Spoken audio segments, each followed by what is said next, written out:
First and foremost, I really want to thank you all for taking time out of this sunny evening, a bit breezy here in the Midwest, but a sunny evening to spend a few moments chatting and musing and sharing our experiences about writing personal histories, narratives, and stories.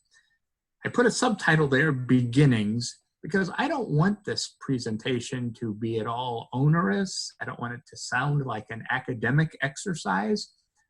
Sometimes I think that we shy away from writing because in our minds we've made this connection to school, term papers, the finals blue books that we used to have. And I don't think many of us would put those experiences in the, gee, this is fun, let's do it again category. It's like, oh my gosh, I remember those days. I'm so thankful they're over. And I think a lot of times that makes us reticent about writing. So what I hope to share this evening are just some tips, some really common sense things that you and I can do on a regular basis that will make writing really enjoyable for us.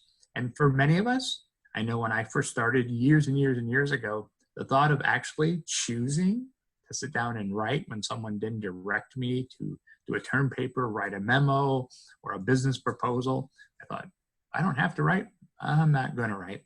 Well, that's a big mistake, I think, for you and I as family historians, as genealogists. So I hope what we share tonight will kind of put a little light in your mind and maybe even convince you, if you're not regularly writing your stories, to do so, to find ways to make it enjoyable and to see how really meaningful it is to do that. There's a couple times during the presentation this evening, it'll be kind of interesting doing this virtually, but we have little audience participation sections in tonight's presentation. So I hope you will engage me in those as well. But I'd like to take just a really collegial, common approach to writing personal histories, narratives, and stories. So the first question might come to mind, why do this? Why care? Why do we care about writing? Well, first and foremost, I'm really passionate for at least a couple decades now about the critical need to preserve what we generally call living memory. That's what's up here. Each of us, if we just had the time and the inclination and it was comfortable enough for us intellectually and emotionally and even physically to write, we have many books up here. If you just quickly think back to all the family members, close and distant, that you know, that you have talked to, that you've seen pictures of, that you've found documents about, just think of all the stories, all the information that you probably carry up here. Yeah, maybe you've filled out Roots Magic program on them, but do you really have everything in there? Most of us keep so much up here. It's really important for us to write because we need to do a brain dump on our family histories. We need to write those stories. So many people, I know we've all heard this, so many people lament after someone passes. I should have asked them, I should have wrote. We could have exchanged email, we could have exchanged Facebook or even the old-fashioned postal letter. There's a critical need to save, to preserve living. It's just really, really critical to do that, to save living memory. Why else should we do this? Why else should we care? Discovering and telling our stories, that's really what we should be doing as family historians, as genealogists. I think, and I've mused with a lot of people over the years about this, I think sometimes we think that stuff gathering is being a genealogist, is being a family historian. It's not. It's just stuff gathering. So gathering census records and find a grave and things from Internet Archive and things from Family Search. You're just gathering stuff. It's your story. It's writing about the records, the documents. It's the story that brings it together. It's the story that really makes the family history, if you will. So discovering our family stories, it's way more than just gathering stuff. I mean, here we devote most all of our time to stuff gathering, and that's okay. It's a good first step. But I think writing our histories is really important. and capturing that living memory is really important. So in your hands, the hands that will key or the hands that will write, in your hands is so much of your family's history and heritage. And your hands are what's going to bring it out of your mind and put it somewhere in the cloud, in a document, on a piece of paper, somewhere where you'll be able to retrieve it and share it. And not to get really emotional or tug on your heartstrings a little bit, but I think everyone in this presentation tonight has experienced this at least several times. The very best gift you can give to your children, grandchildren, great-grandchildren, to your nephews and nieces and great-nephews, grandnephews and nieces, is the gift of your family story. More than anything else, they will cherish that. They will see themselves in that. They will find inspiration in that. So it's really important for us to write our family stories. It can be among the most interesting and exciting things you will ever do. You'll find a lot of things that you kind of had up in your mind, but once you key them or put them on paper, your mind thinks in a different way. The physical triggers more of the mental. There's a lot of sociologists and psychologists that talk about that connection between the physical and the mental. How many times have we been with someone who just claims to the high heavens, I know nothing, I don't know anything, I don't remember anything about my dad, about my great uncle, about great Aunt Nellie, and you just ask them to, well, just write down what you do know. I don't know anything. Well, do you know the person's name? Well, yeah. And they start to write the person down. Well, I know where they were born, and I knew they had a farm, and I knew they used to bale hay because I used to go there and watch them and I was fascinated. And all of a sudden, the person who knows nothing has written 15 words, maybe 7 sentences, and voila, there it is. The same thing happens with us. If we just key for a little bit, we end up knowing more than we think we know. And again, we are saving living memory. So much goes away when a person passes on. And that's unfortunate. That's really, really unfortunate. So I have a little activity that I'd like to invite you to participate in. I have my little clock here running, and I know it's a little awkward with a virtual meeting, but I'm going to show you an image, and I'm going to give you 30 seconds. Scribble something down, tap something into your keyboard. Just what comes to mind when you see this picture? So here it comes. And the clock has started. And you have 25 seconds left. And now 20. And we're coming up on the 10-second mark. And we're coming into 5, 4, 3, 2, 1. So, when you see this picture, what words, what things, what sprang to mind? Honeymoon. What is? Honeymoon? Do they look happy? I heard a couple people say wedding, honeymoon, look happy. Why did we do this little exercise? And we'll have another one coming right up. Do this exercise. We did this exercise to try to show us that using all of our senses and being open to that reminds me of, or that makes me think about, can be a real nice trigger to begin to remember things that you want to write down. So I see 2 young people. I happen to know these young people. This happens to be a picture that was taken in Paris. Somebody got that right. Exactly. And on the chat, somebody said that it looks like it's, well, England, but Europe. And somebody said traveling. Somebody said brother and sister, togetherness, happiness. Right. So we kind of proved our own theory here this evening that engaging more of our senses can help us with story writing.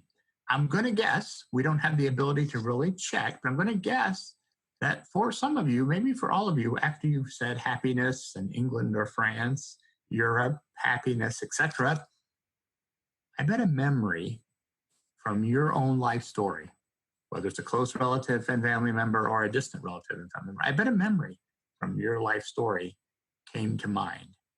We can use all of our senses to help us write our family story. And we can use pictures that maybe have nothing at all to do with today and probably not anything directly to do with our lives, like this next photograph that's going to come up. But I'm just going to ask you to see if this triggers any memory besides, oh my goodness, what a funny, funny picture. Clearly a staged picture, but check yourself and see what comes to mind. I'll give you about 15 or 20 seconds.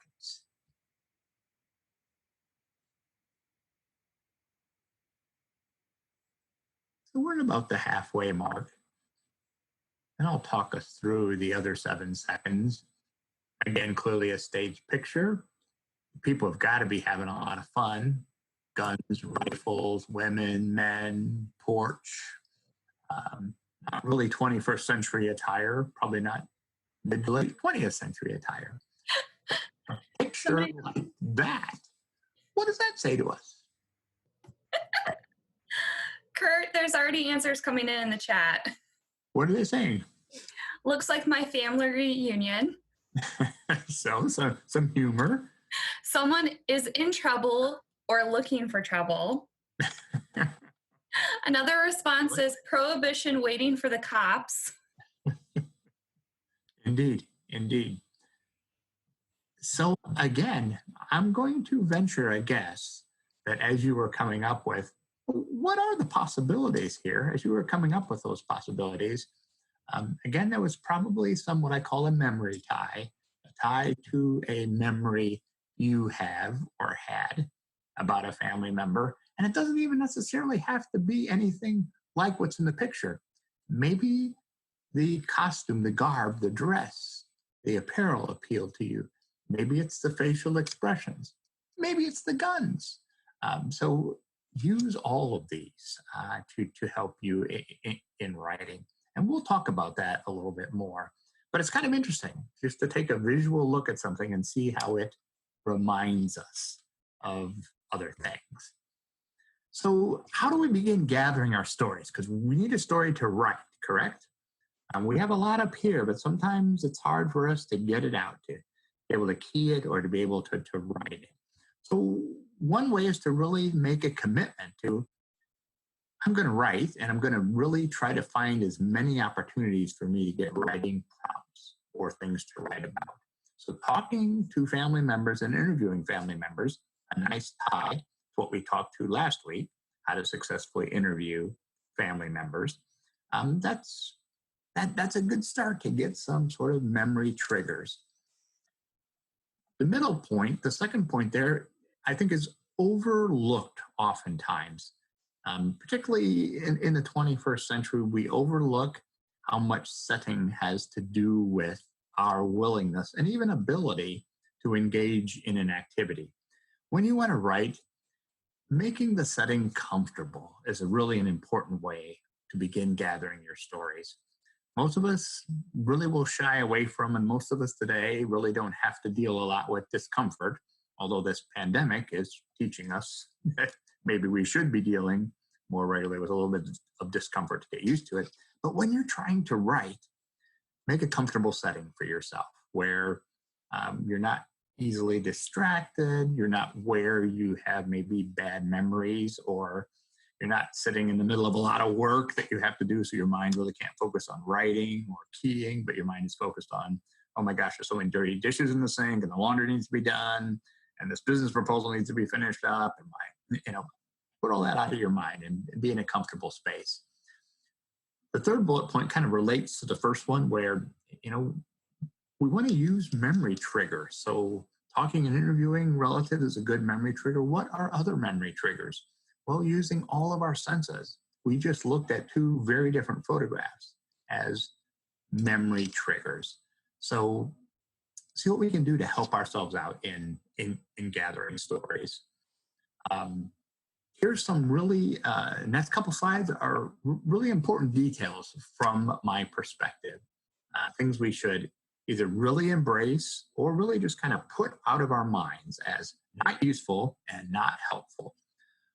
One thing that so many of us feel like we have to do, and I'm not going to ask for a show of hands, I won't ask you to incriminate yourself, but I need to write the best, the most complete, the most syntactically correct, everything spelled right, all the punctuation. No, you're not writing War and Peace. It doesn't have to be complete. I have another bullet point coming up here about how to start and when to start. But please don't feel like you're writing War and Peace. Keep it simple. While you may not be familiar with the term, and I kind of made it up a couple years ago, serial writing. So you don't sit down and write someone's story. Maybe you write a paragraph. Maybe you write just a sentence or two. Maybe you write some phrases and snippets. And then later you can draw it together. You don't have to have it complete. You don't have to have a complete chapter. I need to write a chapter tonight. I need to write a book. No, you're just writing. You're just recording living memory. You're drawing stories together. You're putting context around documents that you've collected. Keep it simple. We're not writing War and Peace, and we're not yet in the beginning. Remember, that was the subtitle of tonight's presentation, beginning. In the beginning, we're not writing an award-winning essay. It could easily develop into one. We're not going to worry about that. We're not there yet. We're just beginning. So we're not writing War and Peace. We talked about this already a couple moments ago. All of us know more than we think we know. Well, I can't write about my paternal grandfather. He died before my parents were born. What do I really know about him except the documents?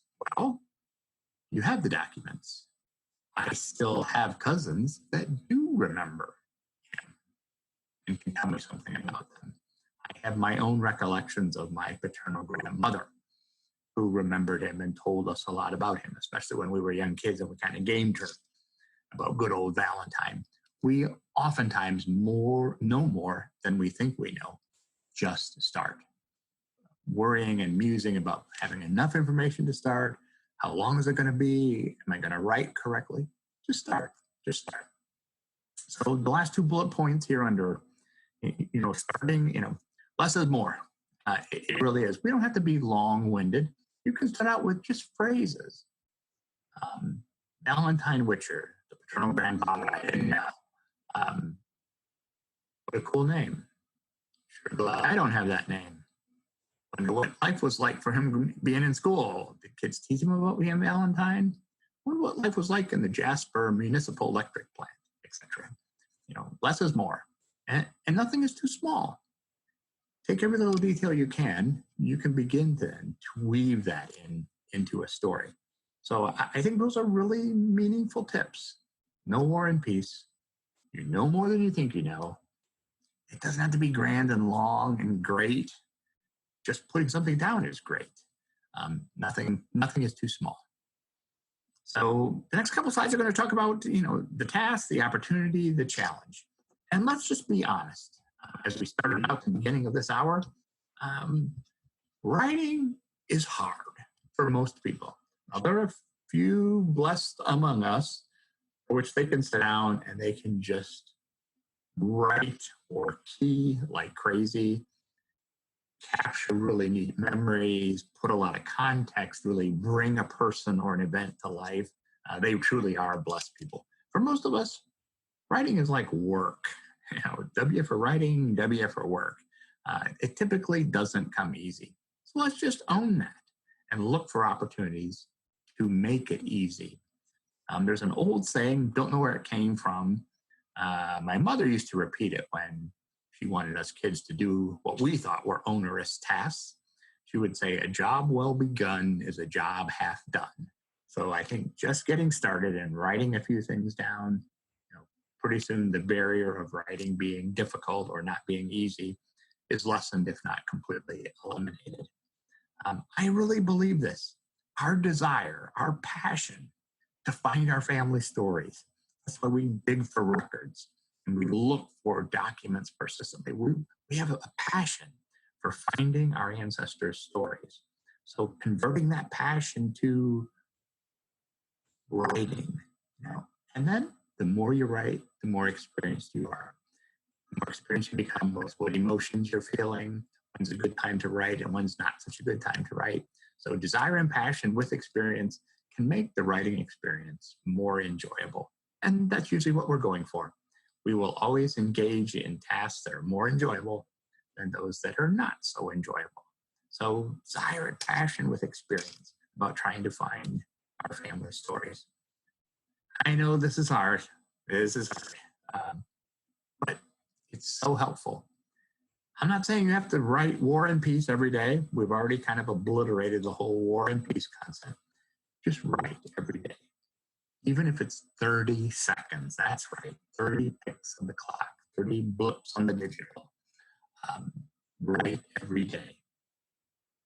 Pretty soon you'll find yourself, if not consciously, subconsciously, wanting to write more or taking more time to write. So one must write every day to really get into writing your family narratives, writing your family story. It needs to become a habit. That's one of the good habits that we can put in the good column as opposed to the other habits we might develop that are not so good.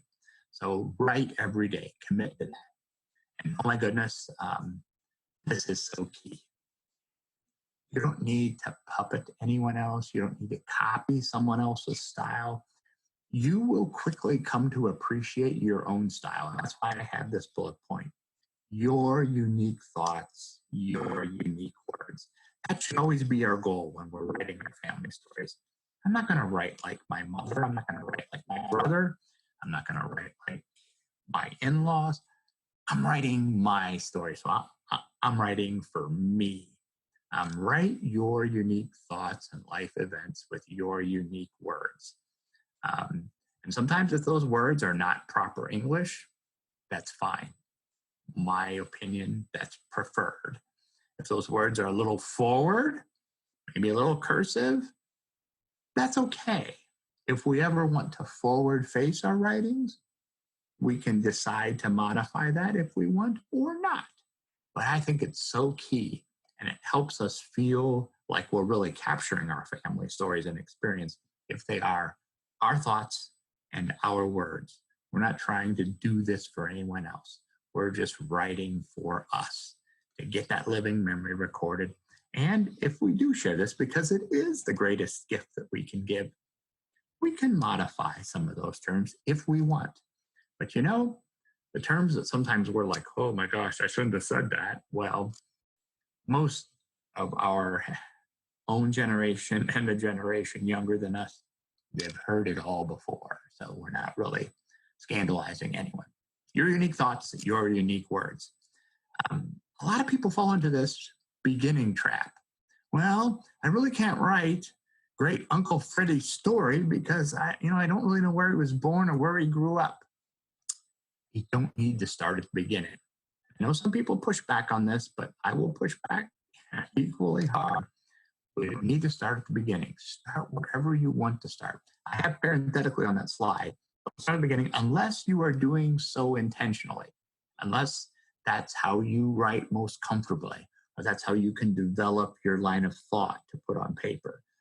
Then, okay, if that's a tactic, if that's kind of like your MO in writing, fine. But to force yourself, I have to start at the beginning. So where's the earliest point in this person's life?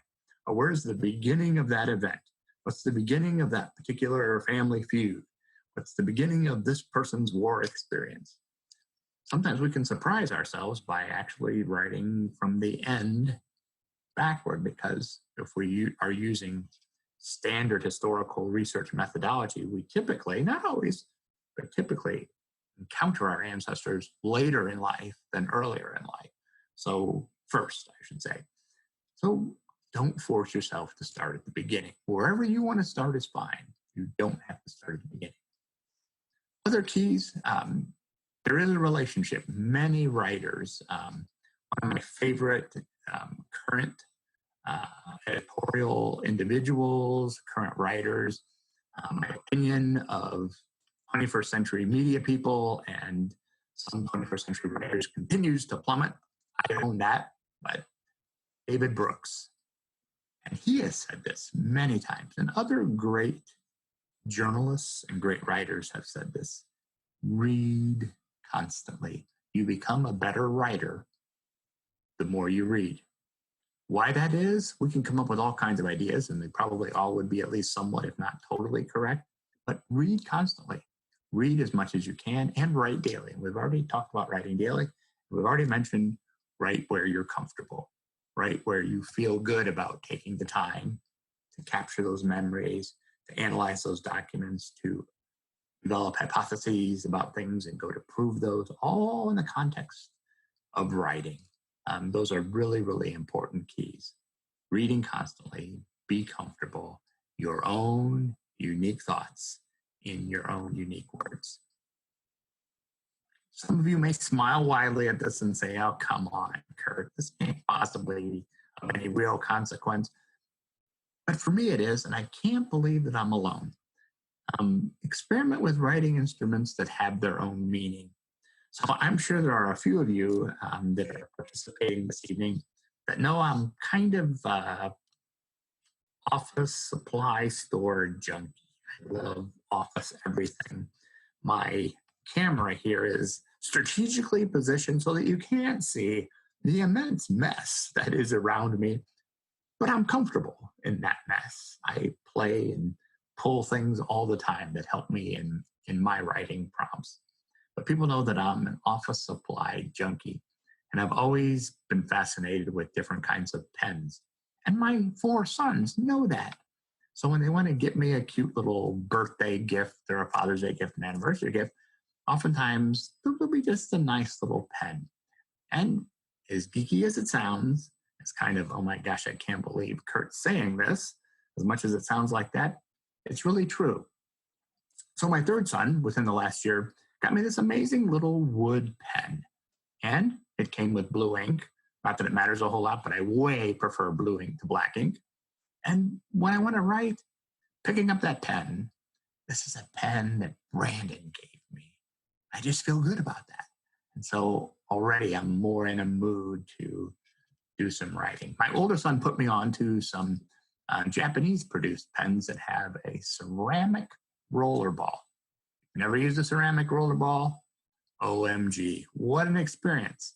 So I can pick up one of those pens and use that. And it's like, it just feels good. It just writes good. Again, it's just, if the writing instrument can have some extra familial value, some extra comfort value, why not? So if you think that's silly, don't have to do it. But it's really been a big help to me. I've also written with my grandmother, my paternal grandmother's pen. I don't know, there's something about writing with an instrument when part of your mind is wondering, what did Grandma write with this pen?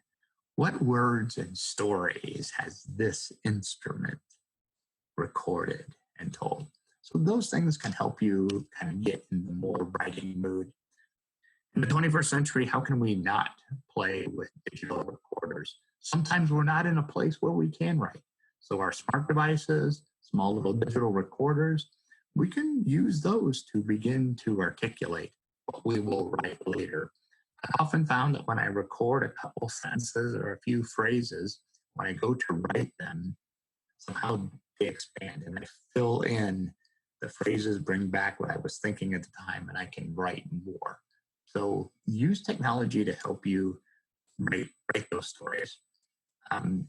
Last little slide for this section, there really isn't a right way, but it's wrong not to write. So a little play on words there. You can probably sum up all of my previous several slides with the first phrase there. There is no right way. Again, we don't have to be syntactically correct. We don't have to have every punctuation. Sometimes it's just nice to blow by all of that and just write and punctuate it later if you want to. See how things flow. We will struggle for the rest of our lives to find time to write and to actually do the writing, to actually record living memory if we're focused on doing it the right way. We can get around to tidying it up, to making it acceptable for an award-winning journal article or publication if we want to. But to begin with, let's just get the ideas and the thoughts down. I hope that makes sense. Equate it with something enjoyable.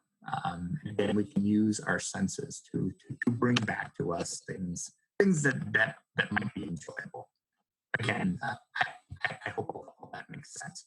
So let's spend just a few moments talking about things that, again, help make the experience of writing more enjoyable. I bet all of us can quickly identify the best time of day to do things. So the first bullet point there, make time to experiment with times of day. I tend to be a person that really thinks that sleep is a necessary evil, equal emphasis on necessary and evil. I really like the bookends of the day. So I like the very, very late night or early morning hours.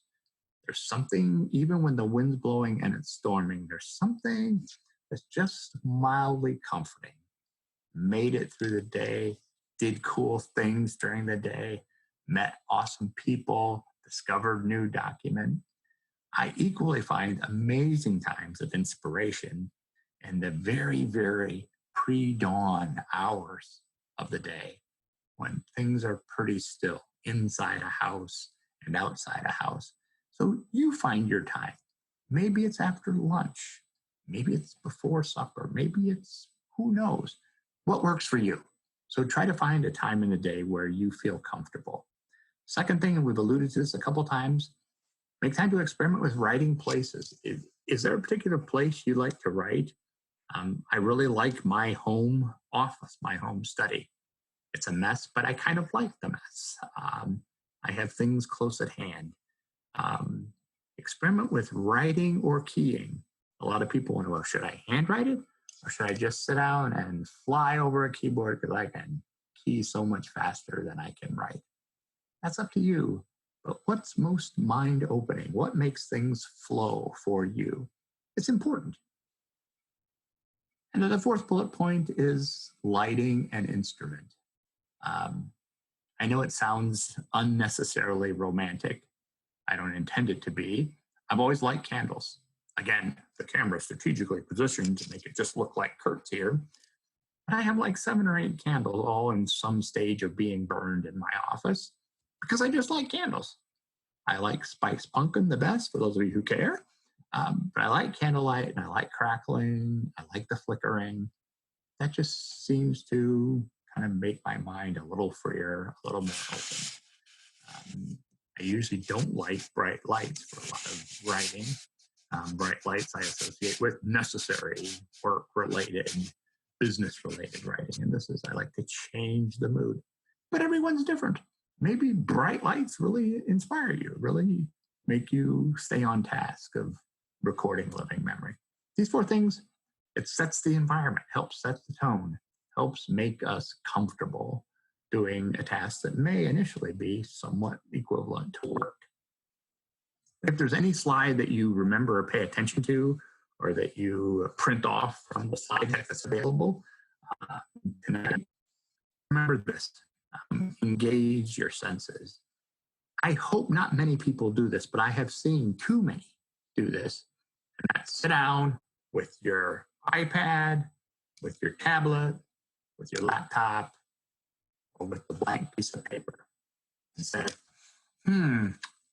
gosh, I wonder what I should be writing. Well, Valentine, but what should I write about?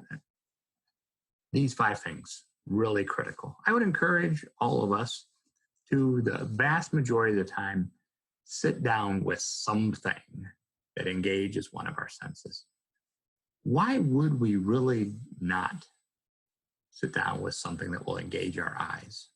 A photograph, a legacy writing instrument, a legacy recipe, a piece of fabric, a military medal, a Boy Scout honor patch. Sit down with something that engages your eyes, that engages sight. You'll be amazed. That old saying, picture worth 1,000 words. We've got a slide coming up with that saying right on it. That saying sticks around because it's true. If it's worth 1,000 words, then my goodness, we want to sit down with the picture because there's our 1,000 words, right? So sight. Why would you not sit down with something that will help stimulate thought and memory. The second bullet point, sound. We all know the effect that music can have on us. It's interesting to watch every Friday around the noon hour. One of my colleagues plays the piano in the Great Hall of the library, so the sound kind of echoes through the entire building. And it's amazing to go and just stand behind a pillar and watch. And the people that are just all in a hurry to go somewhere and can't be bothered with anything, they slow down. And there's always a little crowd that kind of gathers around like, oh, what's going on here? We know that when we listen to our favorite CD, when we stream our favorite music, we know there are songs that can bring back all kinds of memories. We know that even just simple sounds of laughter and of splashing water can bring back memories. Why wouldn't we do that? Why wouldn't we have sound as part of our experience when we're trying to write or to key something? It's not too easy to tell, but more bolded and a little offset is that middle or third bullet point, smell. I can't tell you how much and how important smell is. Doctors, MD, psychologists, sociologists tell us that smell is the number one memory trigger. Again, why wouldn't we then put ourselves in an environment where we're smelling things that remind us of other things when we go to write? The pumpkin spice candles, that smell reminds me of fall. And I love fall. Fall is my favorite time of year. I like the change. I like the smell. I know it's terrible. I know it's politically incorrect. And I know it's not green, but I love the smell of burning leaves. Smell is just an amazing memory trigger. And it gets wound into our mind in amazing ways. So just a fresh pot of coffee, a donut, a cookie, our favorite beverage, our favorite meal. Smell is just amazing. Cook some heritage recipes that my colleague Allison spoke about a couple weeks ago. It's amazing what comes back in your mind. It's absolutely amazing. Smell is so strong. I can look at a picture of my paternal grandmother's house and I can smell it. And I remember as a child going in that house. It had what I called an old house smell. No, not a musty smell, not a closed up smell. I don't know what the smell was. It was grandma's house smell. I can still smell it in my mind. And as a kid, when I went in there, I was always so happy because it was like I had arrived. We were at grandma's house. Mom and dad wouldn't be so overbearing because grandma would save us. She would make sure that we had a good time. Can't say enough about smell. So why wouldn't you write in a place where you can smell things that bring back good memories? Really, really of great consequence. Touch and taste, also very important. Sometimes if we have a piece of fabric, maybe a military insignia, maybe again a patch from scouting or a patch from a lineage society or an old piece of dress, cloth, the touch of even an old document. Touch will oftentimes trigger memories and give us things to write about. And taste. Taste is kind of tied to both sight and smell and touch. It kind of wraps all those things together. So why not? In fact, why ever be in a situation where you're not engaging a couple of your senses while you're trying to write? I could insert here for levity, come to your senses when you're writing, but I wouldn't want to do that. So sight, sound, smell, touch, and taste, really important. People sometimes query us in the Genealogy Center and me about, what's the format for writing? So I tried to put together in these 6 bullet points some formats I have seen. Most of these I don't endorse, just to be transparent and honest with you. The first one, memoir, is just writing. And you worry about the form and the chapters and the sections later. You just start writing as though you're a war correspondent, as though you're a news reporter. You just start writing. To me, that's the easiest, the freest, the most flowing of any of them. I don't endorse the second one, but I've seen it done really, really well. And I'm always in awe of the people that can write like narrative poems. So they'll scratch some words on a page and they'll kind of smile to themselves and they'll write a story about an event in their life, in a child's life, in an ancestor's life. And it's just kind of sometimes a really neat poem, sometimes a little syrupy sing-song poem, but whatever. They've accomplished one important thing. They've done some writing. The third way to write is to kind of narrate a cookbook. What a neat thing. Again, my colleague Allison did a presentation on heritage cooking. What if you took every single recipe, and this would take some time to do it, but it's a great writing prompt, and we have the time, particularly now.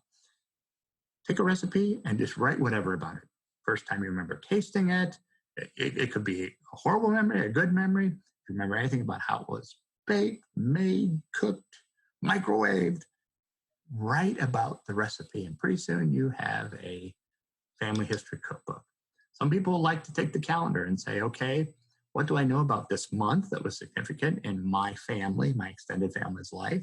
What do I know about this week? And then what do I know about particular days? Somebody's birthday, somebody's anniversary, remembering someone who passed on this day, etc. So we can use a calendar to kind of formulate some writing prompts, if you will. My father-in-law did a progressive letter. Oh my goodness. It was a way of getting his siblings engaged in writing. He said, we're going to write about the old back home days in Wild Dog Creek, Kentucky. And we're going to write about growing up and going to school in a one-room schoolhouse. So we started out with like a page and a half, sent it to his sister. And she commented on his writing, gave a little bit of her writing. By the time they were done, and it took some months because they were using snail mail, postal mail, they had over 35 pages of recollections and memory. And it was all prompted by them saying, yeah, we're going to do this. We're not going to write, any one of us, write this solely, exclusively ourselves, but we're going to write this as sort of a progressive letter. And then the last bullet point, the sixth bullet point, I endorse completely. Random streaming.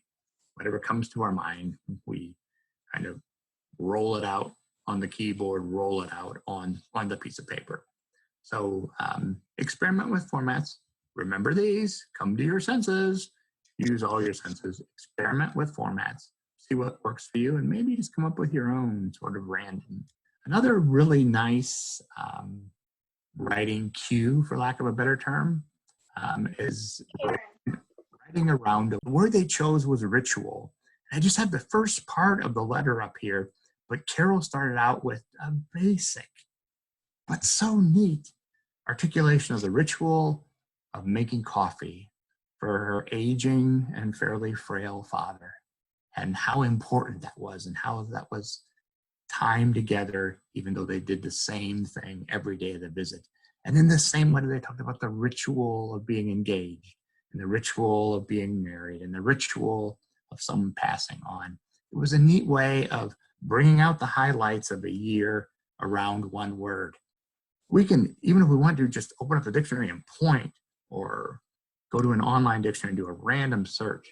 That is such a neat way of writing pieces of your family story, by just picking a word and saying ritual, fireworks, heartache, jubilation. Pick whatever word you want. It's a really neat writing cue, and it's an easy way to get you writing. If you think all the other things that I've talked about, pick a word and write around it. It's really, really powerful. I mentioned this before. That's the second part. A picture's worth 1,000 words and more. Most everyone has pictures. Pick up a picture, even if you don't know who's in the picture, as the next slide will show us. Pick up a picture and just write around the picture. What do you see? You can even start by saying, I don't know any of these people in the picture. Let your mind ask the questions. But they remind me of what they look like, etc. So even if it's unidentified, pictures can be great thought and discussion starters, as I just mentioned. That looks like, that reminds me of. So use them. We all have lots of them. So I just wanted to pull this picture. It came from a book that was compiled, and what a simple thing. And I offer it to you as something that we all could do. A book about daughters and granddaughters remembering their grandmothers. One picture, opposite side of the page, two, no more than 5 short paragraphs about that person. Wow, what a cool thing. We could go through our photo album looking for our grandmothers, fathers, then we go through looking for great grandmothers and fathers and uncles, etc. Take the picture, put it on one side, figuratively. All you need to do is fill the other side with remembrances, with stories, with facts, with documents. So this was an amazing book, and there are amazing stories in these simplistic remembrances of grandmothers and great-grandmothers. Truly an awesome book, just absolutely awesome. And you can find these in many libraries, and certainly in the Allen County Public Library circulating collection. There's all kinds of books you could check out and see if they were models for what you might want to use in writing. So I have 2 more photographs coming up. Our time is kind of waning, as it always does. So I will just talk us through these. But the first photograph, I am sure this will bring up memories in all of our minds. So 2 pieces of metal, kind of looks like precious metal, gold or silver. And I'm sure what leaps to mind for most people is weddings, commitment ceremonies.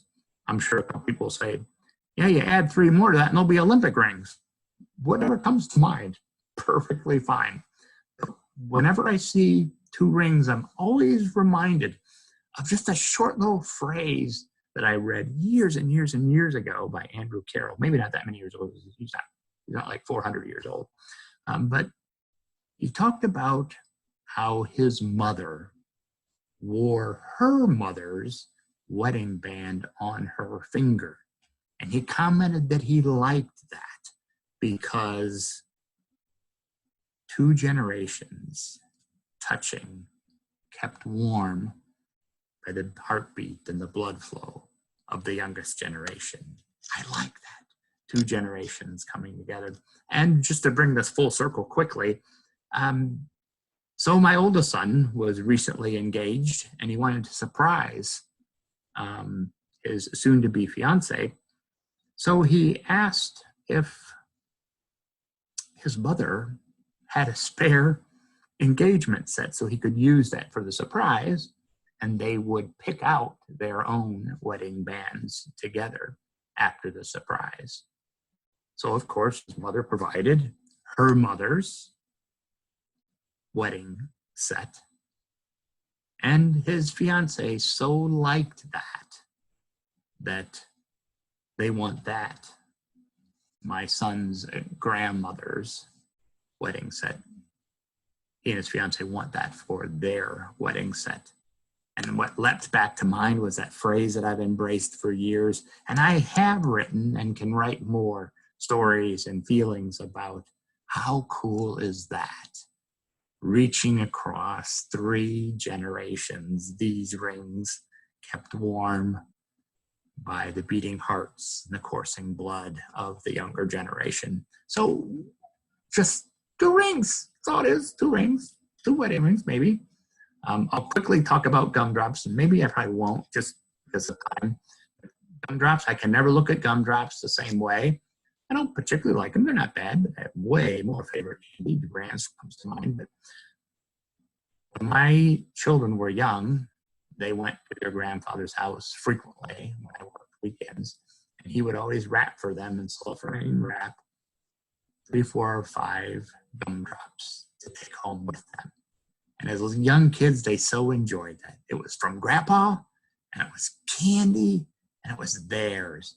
And the look in their faces and the just sheer juvenile excitement about this gift, this little tiny gift from Grandpa that was huge in their eyes.